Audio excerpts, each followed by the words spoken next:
North American Declared didirikan pada tanggal 1 Juli 1954. Alasannya didirikan karena ada hubungan teknologi, informasi dan penggalan persatuan dan kurang bekerja sama kelompok lain. Tujuan NAFTA adalah lembaga perjanjian perdagangan bebas di Amerika Utara yang meliputi anggota Kanada, Amerika, dan Meksiko. NAFTA mengganti penghapusan dari barang dan jasa ke Amerika Utara. NAFTA merupakan persatuan regional untuk meningkatkan daya saing dan memperkecil defisit. Anggota NAFTA meliputi Amerika Serikat, Kanada, dan Meksiko. Demikianlah presentasi dari kami. Apakah ada yang ingin ditanyakan? Assalamualaikum warahmatullahi wabarakatuh. Waalaikumsalam warahmatullahi wabarakatuh. Saya dari perwakilan kelompok 2 ingin bertanya, apa latar belakang pembinaan NAFTA? NAFTA. Dirinya dari NAFTA.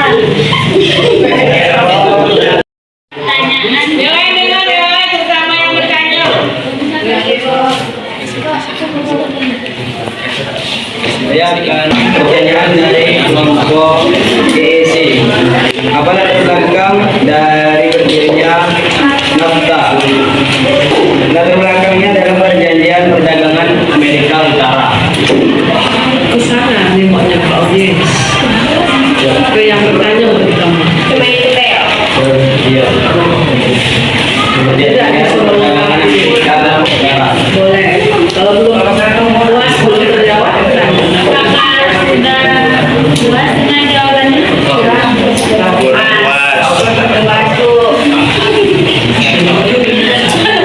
Itu hanya jawaban kasihan. Untuk pertanyaan dari ASEAN dari Vicky, apa saja? Buat tadi suaranya itu. Bisa ini suaranya oke. Pertanyaan dari kelompok saya yaitu ini, apa saja yang diperdagangkan di kalau untuk pangan ada jagung, daging, susu, dan buah-buahan. Kalau untuk sumber daya alam ada minyak mentah, gas alam, kayu, dan mineral. Iya, bagaimana? Ya. Oke, lanjut. Saya akan menjawab pertanyaan dari Jura. Berikan API yang bergerak keuntungan dan kerugian dari wilayah Amerika Serikat, Meksiko, Kanada di bawah naungan NAFTA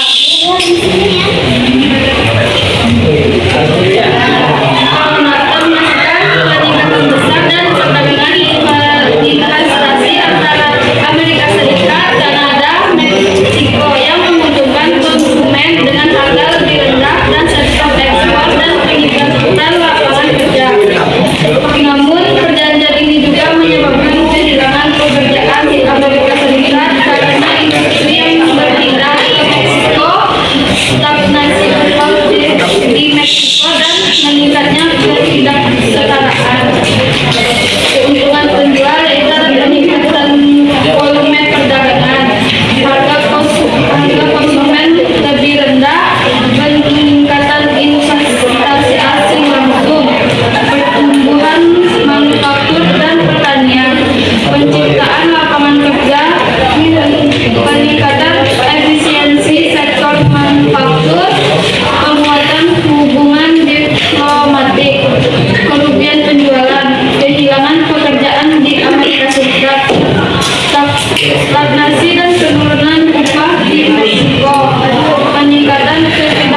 jawaban oleh Bakso.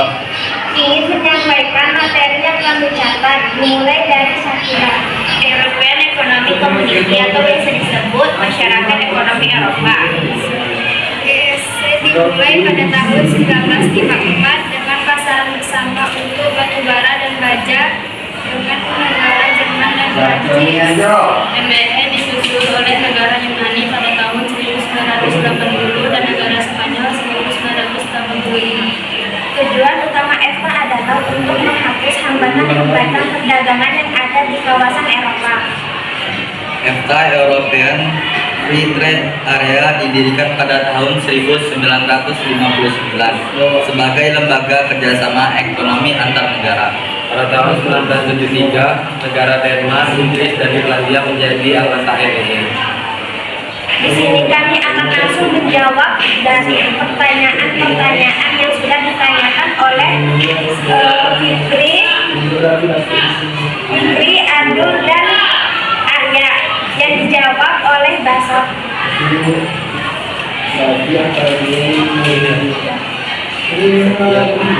Tujuan lainnya adalah meningkatkan kesejahteraan dan solidaritas di antara negara-negara anggota.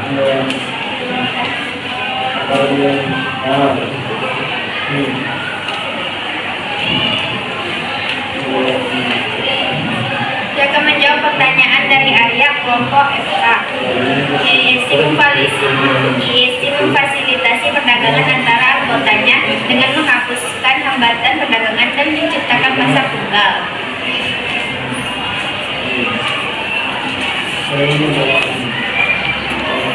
Kedua jawaban dari Adul, kelompok APEC.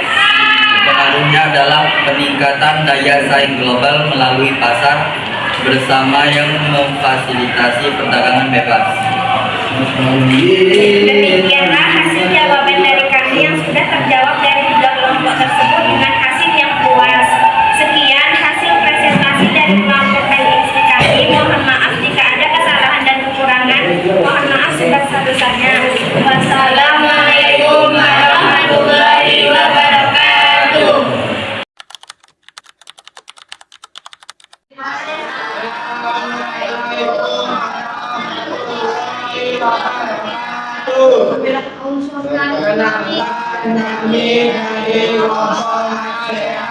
Ingin memperkenalkan diri. Saya Rahel Ajeng Bimala. Saya Nur Darhana Quraisy. Saya Hasina Ridwan. Saya Desya Hikman. Saya Indria. Saya Safira Binti. Saya Ahmad Fikri. Saya Muhammad Teguh. Saya Rizky. Saya Ahmad Firdaus. Saya Anwar Rusikin. Assalamualaikum warahmatullahi wabarakatuh.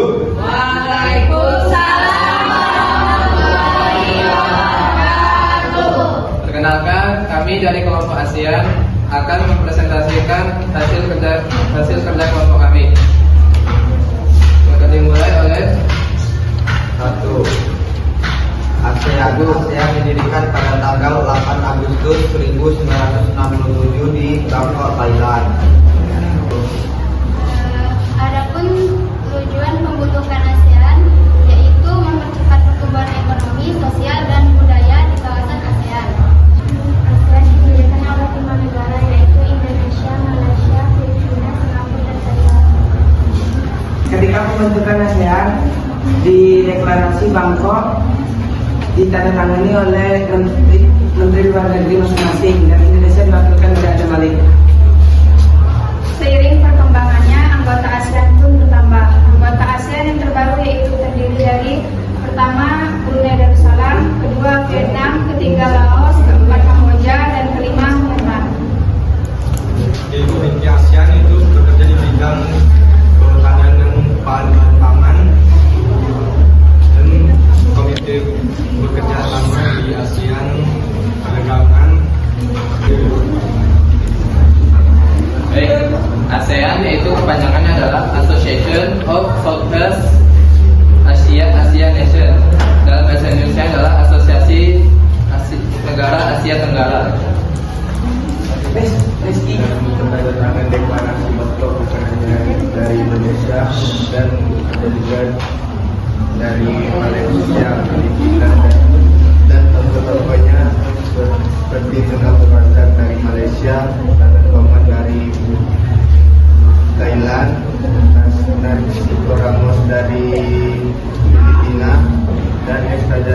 dari Singapura. Kerjasama ya salah satunya APEC adalah kawasan yang bebas oleh negara-negara anggota ASEAN untuk meningkatkan perdagangan dan investasi di kawasan Asia Tenggara. Tujuannya meningkatkan regionalisasi. Tujuannya meningkatkan perdamaian dan menambahkan regionalisasi. Waktu anggota ASEAN pun ditambah anggota ASEAN baru itu adalah Darussalam, Vietnam, Laos, Kamboja, dan Myanmar. Dari kelompok lain ada yang ingin bertanya? Dari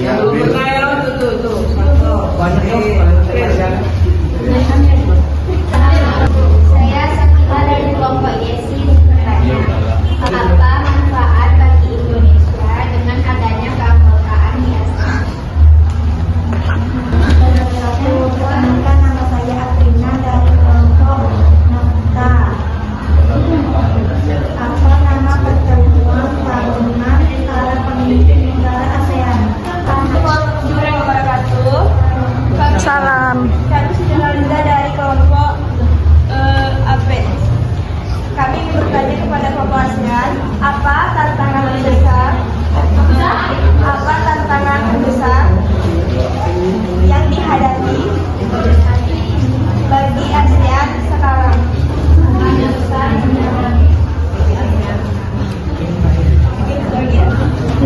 Terima kasih. Warahmatullahi wabarakatuh.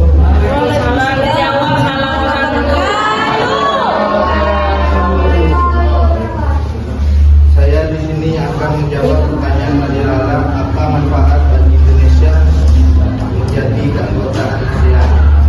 Manfaat utama Indonesia menjadi keanggotaan ASEAN yaitu meliputi penguatan ekonomi melalui pasar dan investasi, peningkatan stabilitas dan perdamaian di kawasan, dan peningkatan daya tawar Indonesia di forum internasional, serta pengembangan aspek sosial dan budaya melalui kerjasama dan pertukaran.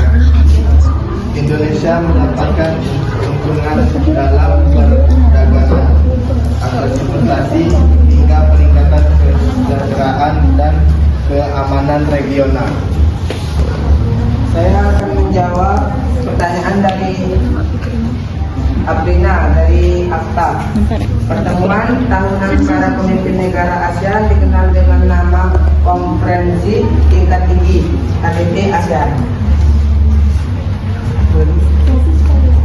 Assalamualaikum warahmatullahi wabarakatuh. Waalaikumsalam warahmatullahi wabarakatuh. Baiklah, saya akan menjawab pertanyaan dari Riza, yaitu dari kelompok APEC. Apa tantangan besar yang dihadapi bagi ASEAN sekarang? Tantangan besar yang dihadapi negara ASEAN sekarang yaitu perubahan iklim dan cuaca yang ekstrim, ketegangan geopolitik global dan regional, serta isu-isu sosial, ekonomi, serta kesenjangan pendapatan dan manajemen krisis pangan serta energi. Baiklah, sekian dari jawaban kami. Kami kembalikan kepada yang bertanya.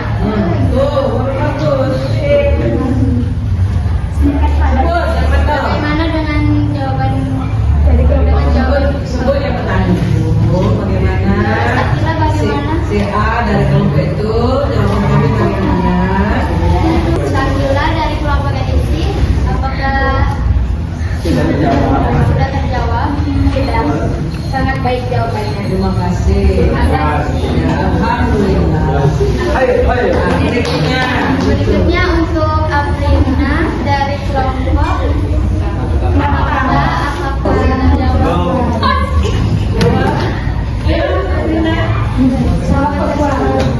Sudah, terima kasih. Untuk kita kelompok APEC, apakah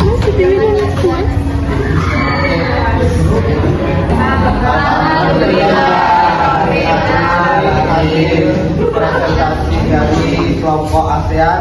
Apabila ada kesalahan, kami mohon maaf. Wassalamualaikum warahmatullahi wabarakatuh.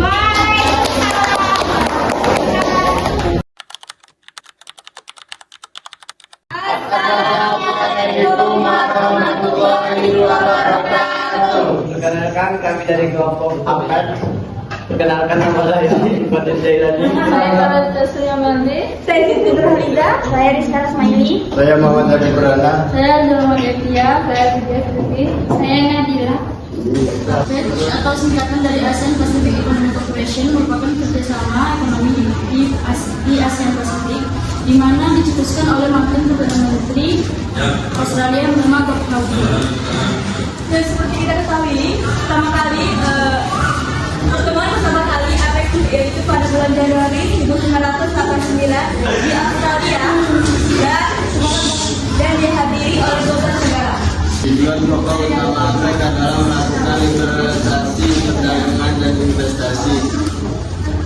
Dan tujuan pokok dari APEC adalah untuk melakukan liberalisasi, investasi dan perdagangan, serta meningkatkan pemanfaatan sumber daya alam dan kualitas sumber daya manusia untuk meningkatkan pembangunan dan pertumbuhan ekonomi di kawasan Asia Pasifik.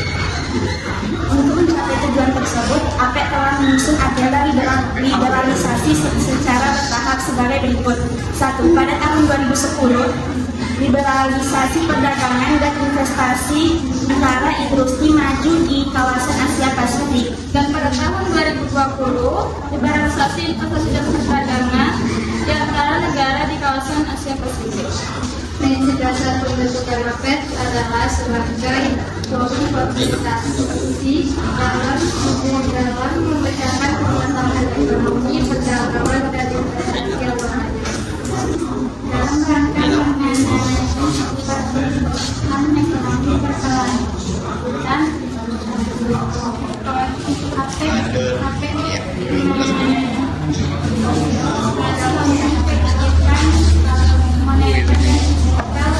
maupun upaya ekonomi makro dan upaya untuk memperkuat keuangan kebijakan internasional.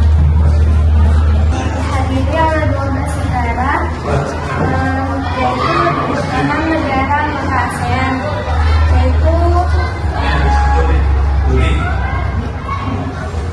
Kanada, Australia, Selandia Baru, Amerika Serikat, Korea Selatan, dan Jepang.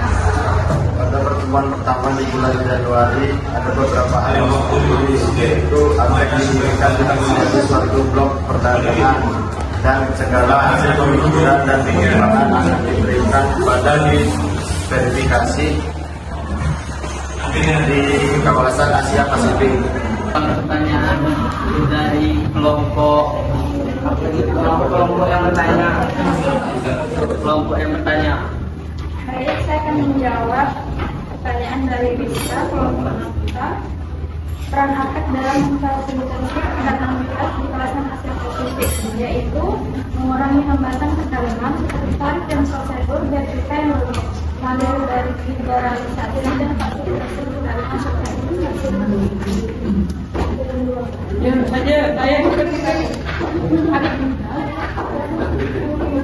Saya akan menjawab pertanyaan dari Nurida, kelompok ASEAN. Mengapa dalam pembentukan APEC ditegaskan bahwa organisasi ini bukan blok perdagangan? Berikan penjelasannya. Nah, itu karena dari hasil pertemuan pertama kali yang dicetuskan oleh mantan Perdana Menteri Australia Bob Hawke. Yang pertama diadakan pada bulan Januari 1989 di Canberra, Australia, dihadiri oleh 12 negara, yaitu 6 negara anggota ASEAN, ditambah Kanada, Australia, Selandia Biru, Amerika Serikat, Selandia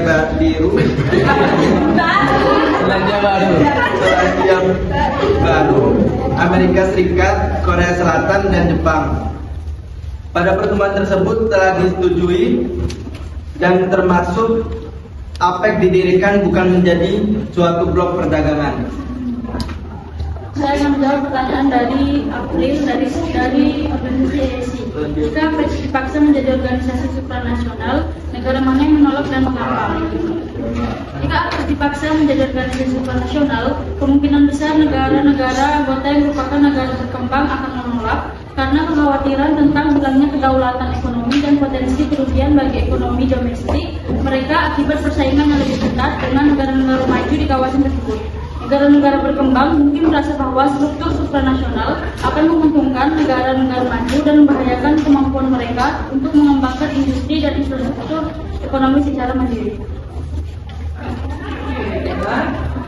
Demikianlah demikianlah hasil dari kelompok kami. Kami kembalikan kepada yang bertanya.